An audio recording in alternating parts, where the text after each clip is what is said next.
होता जा रहा था। इसी को बचाने के लिए महापौर के.डब्ल्यू. रेड्डी ने एक नई पहल की है। हम आपको बता दें, खेल एवं युवा कल्याण विभाग के द्वारा ये खेल महापौर का प्रतियोगिता का आयोजन किया गया, जिसमें कि इस प्रतियोगिता में अनेक प्रकार के खेल खेले जा रहे हैं। हम बता दें, इसमें बैडमिंटन भी शामिल है, जहां जीएम कॉम्प्लेक्स के तानसेन भवन में इसकी शुरुआत की गई। महापौर के.डब्ल्यू. रेड्डी और जीएम एन.आर. होलकर और वही नेता श्रमिक नेता बजरंगी साई के नेतृत्व में इस खेल का शुभारंभ किया गया। हम आपको बता दें, जीएम एन.आर. होलकर और महापौर के.डब्ल्यू. रेड्डी ने भी इस खेल को खेलकर इस खेल की शुरुआत की। आयोजित करने का भी आप सबसे वायदा किया था। उस वायदा को पूरा करते हुए आज पौड़ी ग्राउंड में क्रिकेट का उद्घाटन आज दोपहर में हो गया।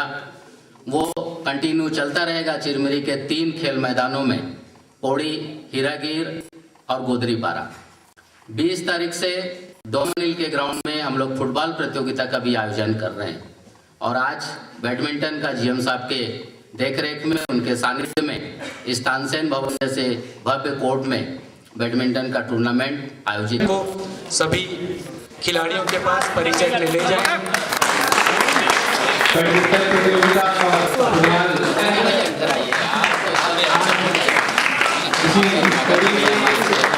आयोजन कैसे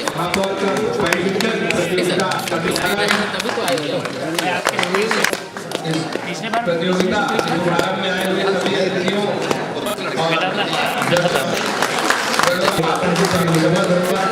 ये हमारे जो महापौर सम्मानित अतिथि हैं,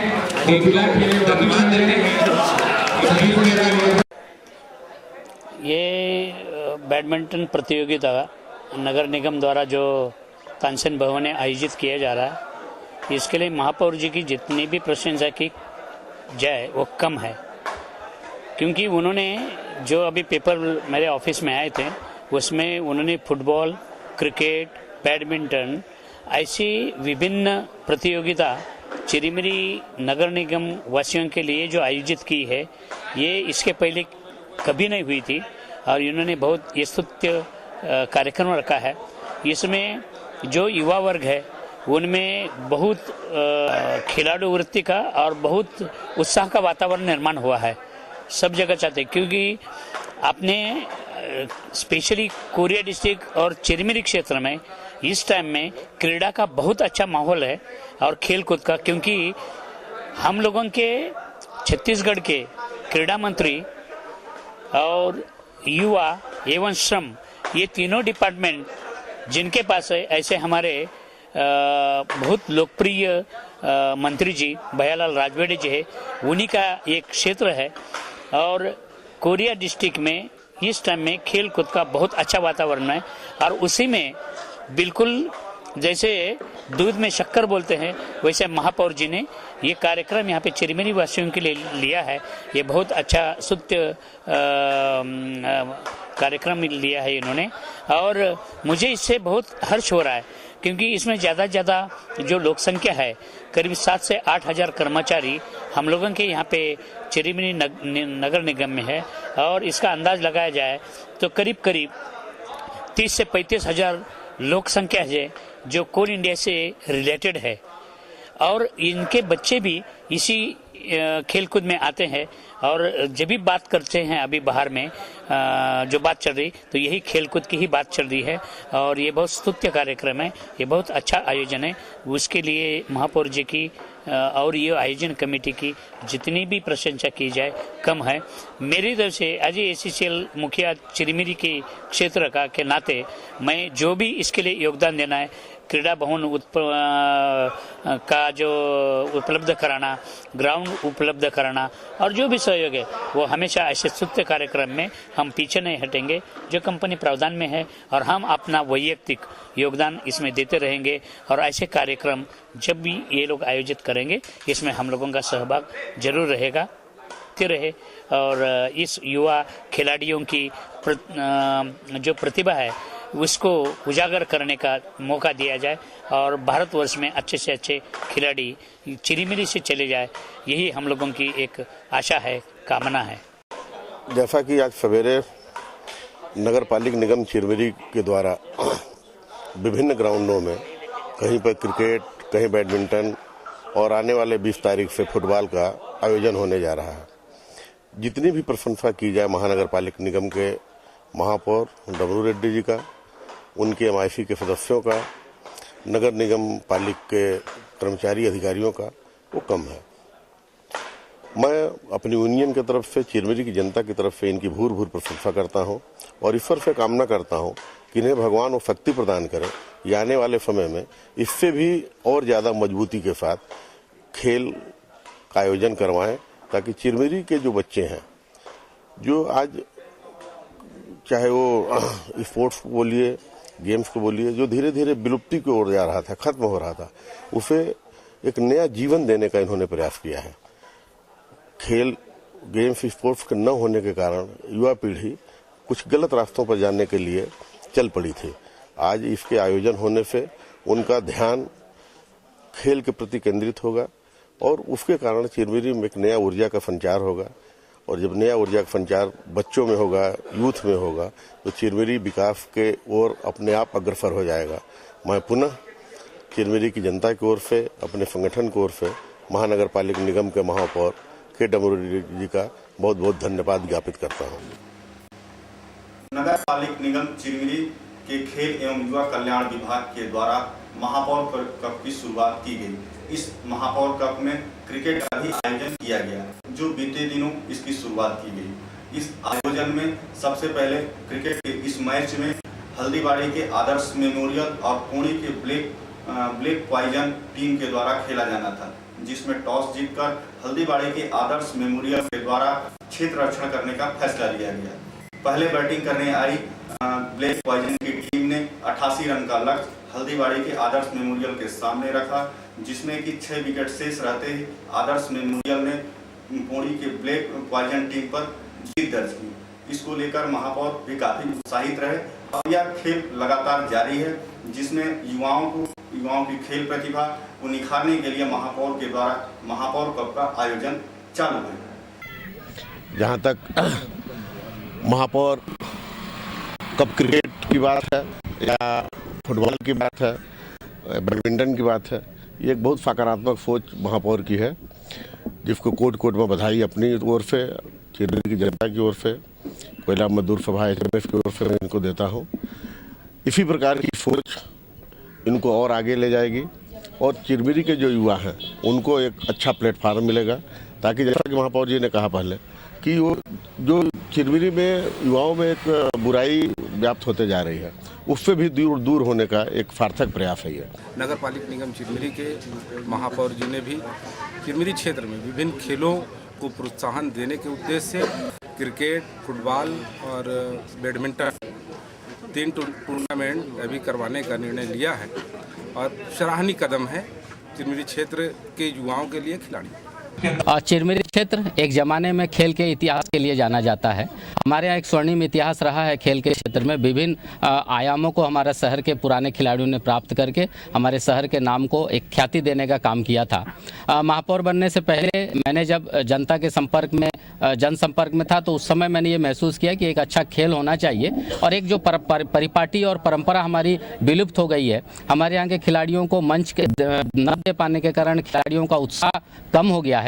हमने जनता से ये वायदा किया था कि महापौर बनने के बाद महापौर cup cricket tournament, football tournament, badminton tournament, carrom और चेस, ये सब खेल को लेकर एक नया इतिहास हम रचेंगे।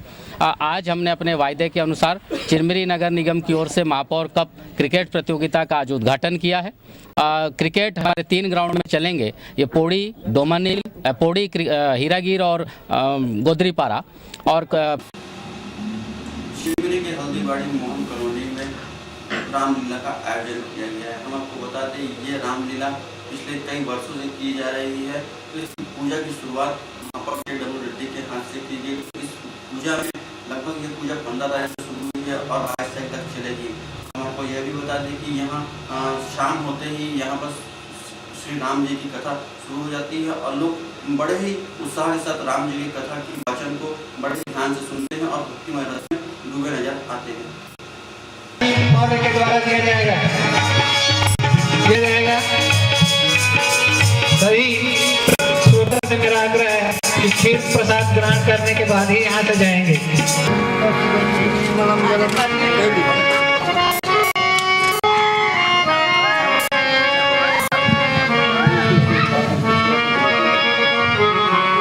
धर्मतम दत्वा गृहत्वा भोगी फलम नामनियतम मिलादि चूर्णादि ताम्रं दीर्घताम ताम्रं समर्पयामि। कॉलोनी के लोगों के द्वारा प्रतिवर्ष की भांति इस वर्ष भी नवधा रामायण का आयोजन किया गया है। ये एक पवित्र आयोजन है जिसमें मर्यादा पुरुषोत्तम भगवान राम के द्वारा बताए गए मार्ग पर चलने का, उनके रास्तों पर चलकर अनुसरण करने का एक मार्ग बताता है और समाज में सामाजिक एकता के साथ समाज के लोगों के बीच एक जन जागृति लाकर एक स्वस्थ मनुष्य, एक समृद्ध समाज के गठन करने में स्वस्थ समाज के सृजन में मर्यादा पुरुषोत्तम राम के बताए मार्ग पर चलना आवश्यक है। और समाज अपने अपने तरीके से अपने पुराने परंपराओं को दोहराते हुए समाज की एकता और समृद्धि के माध्यम से इस देश को एकता के सूत्र में बांधने का काम करता है। चिरमिरी क्षेत्र में ऐसे आयोजनों के लिए मैं खुले मन से इनकी प्रशंसा करता हूं कि सामाजिक उत्तरदायित्व के तहत लोगों का स्वमेव ऐसा आकर ऐसे कार्यक्रमों का आयोजन करना सराहनीय विषय है और इस क्षेत्र के विकास के लिए ऐसे कार्यक्रम। वैसे तो यह नवधा रामायण जो है हमारे जब से यहाँ पर हम लोग यहाँ पर मोहन कॉलोनी जब से आए सन 75 से, इसके बाद से हमारे बुजुर्गों ने यहाँ पर अखंड नवधा रामायण को कई बार से किया, परंतु जो हम लोगों ने लगातार जो करते आ रहे हैं, हमारा युवा पीढ़ी जो है जब से सामने आया है तब से हम लोग कम से कम तो 17 साल हो गया कि हमारा नवधा रामायण जो है तब से हमारा यहाँ पर चलते आ रहा है। क्या क्या किया जाता है इस नवधा रामायण के, कितना दिन चलता है? यह अखंड नवधा रामायण जो है हमारा 10 दिन का कार्यक्रम होता है। इसमें हम लोगों का जो भी श्रद्धालु हैं प्रतिदिन भोग का वितरण किया जाता है। बच्चों को उत्साहवर्धन के लिए यहाँ पर जो है यहाँ हम लोगों ने कई प्रकार से जैसे आरती वगैरह में भाग लेते हैं। हमारे बाहर से गायक कलाकार प्रवचन करते वाले और संगीत के माध्यम से प्रभु रामचंद्र जी का भजन सुनाने वाले आते हैं। इससे कई एक प्रकार के भजन सुनने के लिए मिलता है और सभी को शांति महसूस होता है। और चूँकि यह अनुष्ठान है तो अनुष्ठान एक प्रकार एक यज्ञ है, तो जिस जहाँ पर यज्ञ होता है वहाँ पर शांति तो आएगा ही और इसके साथ साथ हमारे आसपास से जो भी आते हैं यहाँ पर उन सभी को शांति मिलता है। और यहाँ जो हम लोगों का जो कीर्तन होता है, आरती होता है, वो लगभग 1 घंटे का समय से भी ऊपर का होता है, परंतु उतने में ही लोगों को संतुष्टि मिलता है। हम सब सार्वजनिक रूप से यहाँ काम करते हैं, सभी महिलाएं बच्चे मिल करके एक साथ में यहाँ काम करते हैं। आज के पैगंबर हजरत मोहम्मद साहब के खिलाफ आपत्तिजनक टिप्पणी करने के विरोध में चिरमिरी के मुस्लिम समाज के सभी लोग एक साथ उपस्थित हुए और मौन रैली का आयोजन किया। इस आयोजन को चिरमिरी के हल्दीबाड़ी से निकलकर 6 नंबर गुराई तक मौन रैली निकाला गया और इसके बाद एसडीएम ऑफिस में जाकर ज्ञापन सौंपा गया और उस व्यक्ति के खिलाफ आपत्तिजनक टिप्पणी करने के विरोध में ज्ञापन सौंपकर उसके खिलाफ कार्रवाई करने की बात कही गई।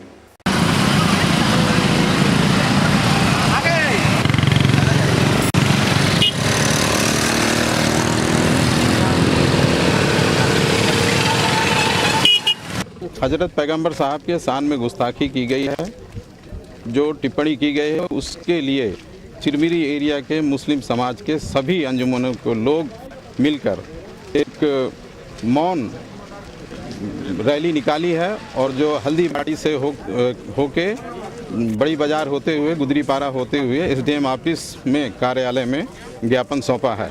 आज के द्वारा आज तहसील एसडीएम साहब के कोर्ट में ज्ञापन सौंपा गया है। वो पैगंबर मोहम्मद साहब के संबंध में आपत्तिजनक टिप्पणी करने के संबंध में विरोध स्वरूप सांकेतिक मौन जुलूस निकालकर उनके द्वारा एक ज्ञापन सौंपा गया है। एसडीएम न्यायालय के बाबू के द्वारा आवेदन लिया गया है और उचित माध्यम से सक्षम अधिकारी तक पहुंचाने हेतु आश्वासन दिया गया उनके द्वारा। क्या कार्रवाई की बाकी है इसमें? जो आपत्तिजनक टिप्पणी करता है उसके खिलाफ विधिक आवश्यक वैधानिक कार्रवाई करने हेतु इनके द्वारा अपील किया गया है।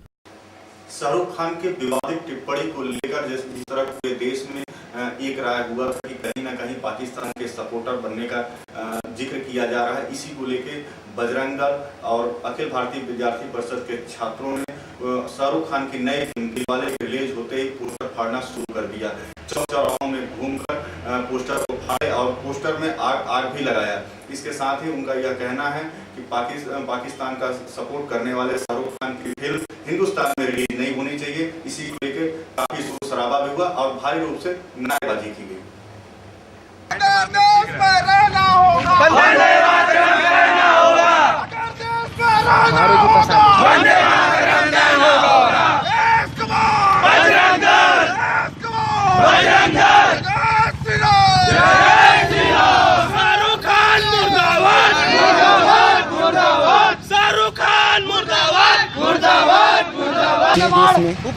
इस देश में मुझे सुरक्षा मुहैया नहीं करवाया जाएगा, मैं यहाँ पे सुरक्षित महसूस नहीं कर रहा। हमारे और हमारे समाज के लिए इससे समाज में एक मैसेज जाएगा कि अगर हम हिंदुस्तान में रहते हैं तो हमें इसकी बुराई नहीं करनी चाहिए, क्योंकि हमारी जन्मभूमि कर्मभूमि है, हम खाते वहाँ का हैं, तो निश्चित तौर पर वहाँ की तारीफी करनी चाहिए, कहीं तो बुराई नहीं करनी चाहिए, इससे अच्छा मैसेज जाएगा। इसी तरह से बंद का है और हम लोग बजरंग दल और ABVP और सभी कोई मिलजुल के संयुक्त रूप से इसको पूर्ण विरोध कर रहे हैं और पूरा प्रयास करेंगे पूरे लोगों को समझा के पिक्चर देखने न जाने दिया जाए और इसे पिक्चर नहीं चलने देना है। ये पाकिस्तान का दलाल है, पाकिस्तान के पक्ष में बोलता है, पाकिस्तान के सपोर्ट करता है, इसलिए अब पाकिस्तानियों के लिए हिंदुस्तान में कोई जगह नहीं है, क्योंकि देश का गद्दार है, आतंकवादियों से मिला हुआ है, इसलिए इसका विरोध कर रहे हैं। खाएगा यहाँ का, गाएगा वहाँ का। आधुनिकता के इस दौर में आज भी पंडो जनजाति 18वीं सदी में जीने को मजबूर हैं। सरकारें इन संरक्षित जनजातियों के लिए तरह तरह की योजनाएं संचालित कर रही हैं ताकि समाज की मुख्य धारा से इन्हें जोड़ा जा सके। बावजूद इसके पंडो जनजाति अलग थलग पड़ी हुई है। इसका सीधा सा उदाहरण हमें इन जनजातियों के बीच में फैली बीमारी कुष्ठ रोग देखने को मिली। यह कुष्ठ रोग किसी लाइलाज बीमारी से कम नहीं है, तभी तो सालों बीतने के बाद भी इनके कुष्ठ रोग का इलाज संभव नहीं हो सका है और सरकारें ताल ठोक कर यह कहती हैं कि हम 21वीं सदी में जा रहे हैं। आखिर क्या कारण है कि कुष्ठ रोग का इलाज आज भी नहीं हो पाया है? देखिए हमारी खास रिपोर्ट, कुष्ठ रोग भी है एक लाइलाज बीमारी।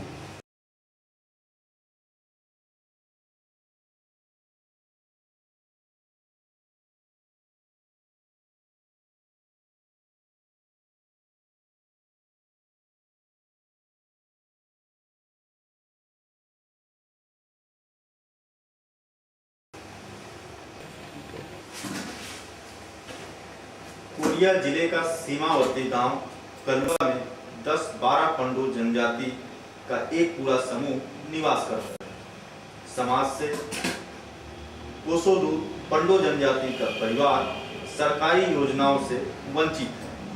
स्वास्थ्य सुविधाएं तो इन तक पहुंचती ही नहीं है, मुहैया कराना एक अलग बात है। ये तो सामान्य पंडो जनजाति के हालात हैं। छुआछूत, भेदभाव, अशिक्षा से ग्रसित होने का जैसे इन्हें अभिशाप मिला हो। लेकिन ये भी क्या कम था जो कुष्ठ रोग ने इन्हें जकड़ लिया। भेदभाव के शिकंजे में फंसे दर्द की कहानी पंडो जनजाति की जुबानी। 15-16 साल से शुरू, मतलब 4-5 लोगों के है बीमारी, तो पता नहीं कि कई लोग की है, बात यही है।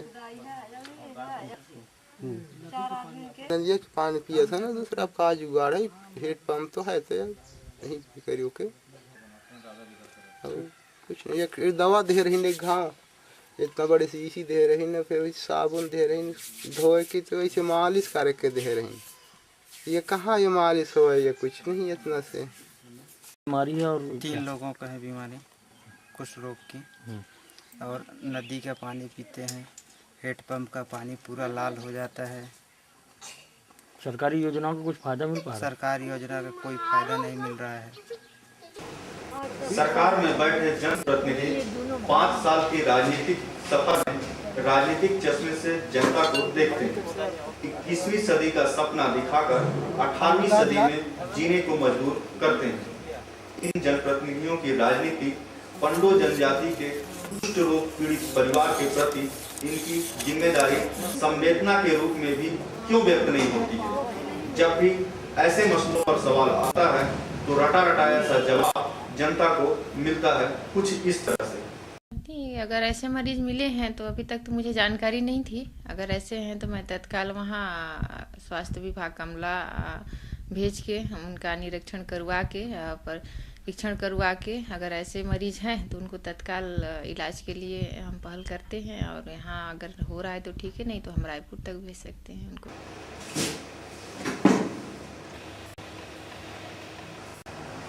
कहते हैं नेता तो आते जाते रहते हैं, पर जिले के प्रशासक के बारे में ऐसा कह पाना शायद न्याय संगत नहीं होगा। जिले के समस्त जनता का ख्याल जिलाधीश के मत्थे पर होता है। सरकार भी अपने योजनाओं को इन्हीं अधिकारियों की बदौलत पूरा करने का आश्वासन देती है। फिर भी आज तक पंडो जनजाति के पीड़ित अपने रोग के इलाज के लिए अस्पतालों के चक्कर काटने को आखिर क्यों मजबूर है? डॉक्टर CMO के द्वारा भी उनको मोबाइल टीम जा रही है। पहले वो लोग खिलाड़ी तक आकर प्रिलिमिनरी इलाज किया है, उसको फर्दर इलाज के लिए आगे आना पड़ेगा, तो उसको व्यवस्था कर रहा है हम लोग। हालांकि पंडो जनजाति को दत्तक पुत्र का दर्जा प्राप्त है, लेकिन इसका लाभ उन्हें आज तक नहीं मिल पाया है। मीडिया के दखल के बाद जिला प्रशासन और जनप्रतिनिधि एक बार फिर सक्रिय नजर आ रहे हैं, लेकिन हमारा सवाल यह है कि आखिर जिला प्रशासन और जनप्रतिनिधियों को ऐसी नौबत क्यों पैदा करते हैं कि मीडिया को बार बार सामने आना पड़ता है।